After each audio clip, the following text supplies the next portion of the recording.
अपने माता पिता की इकलौती संतान थी रीमा। वो इसी साल एमबीबीएस एमएस की पढ़ाई पूरी करके डॉक्टर बनी थी।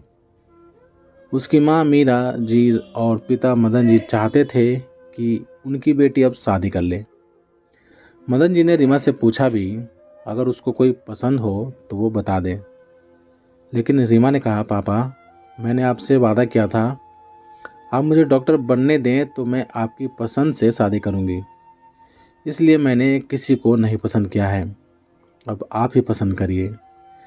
मदन जी ने अपने रिश्तेदारों से कहा वो रीमा के लिए कहीं अच्छा सा रिश्ता बताएं, और वो खुद भी रीमा के लिए लड़का ढूंढने लगे। मदन जी मध्यम वर्गीय थे, इसलिए उन्होंने एक रिश्ता भी उसी कैटेगरी में खोजा। कुछ दिनों बाद रीमा को देखने के लिए लड़के वाले आए।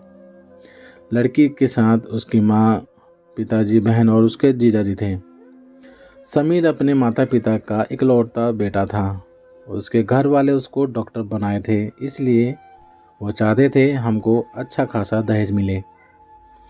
समीर भी एक डॉक्टर था, वो भी दहेज का लालची था। उसकी सोच रीमा से बिल्कुल अलग थी।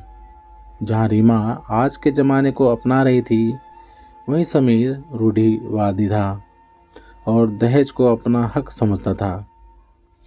दोनों परिवारों से कुछ औपचारिक बातें हुईं और रीमा को एक कमरे में बात करने के लिए भेज दिया गया। समीर और रीमा ने एक दूसरे से बातें किए। रीमा ने कहा, देखिए मैं भी डॉक्टर हूँ और आप भी। जितना आपके घर वालों ने आपकी पढ़ाई लिखाई का खर्चा किया है, उतना ही मेरे घर वालों ने भी। फिर दहेज की तो कोई बात ही नहीं होनी चाहिए। रही बात शादी के खर्चे की, तो आप भी आज के ज़माने के हैं और हम भी तो दोनों परिवार मिलकर उठा लेंगे। आप भी अपने माता पिता के लिए अकेले हैं और मैं भी, तो जैसे मैं आपके परिवार को अपनाऊंगी वैसे ही आप मेरे परिवार को।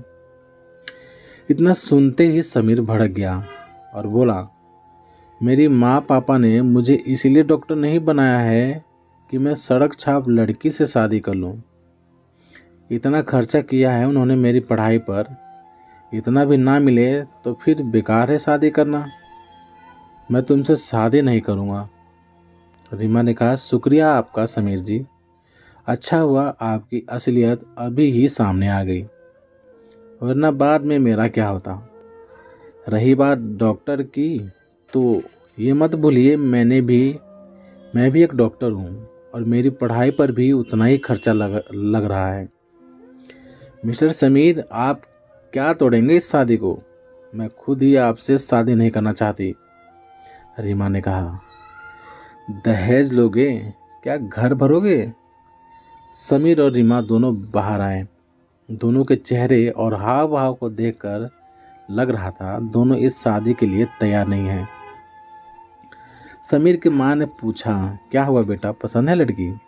समीर ने कहा, माँ मैं ये शादी नहीं कर सकता, ये लोग दहेज भी नहीं देना चाहते हैं और शादी का खर्चा भी आधा आधा उठाने को कह रहे हैं।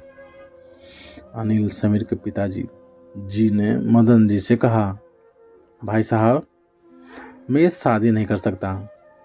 मैंने अपने बेटे को पढ़ाया लिखाया, डॉक्टर बनाया, किसी अमीर घर में शादी कर लूँगा।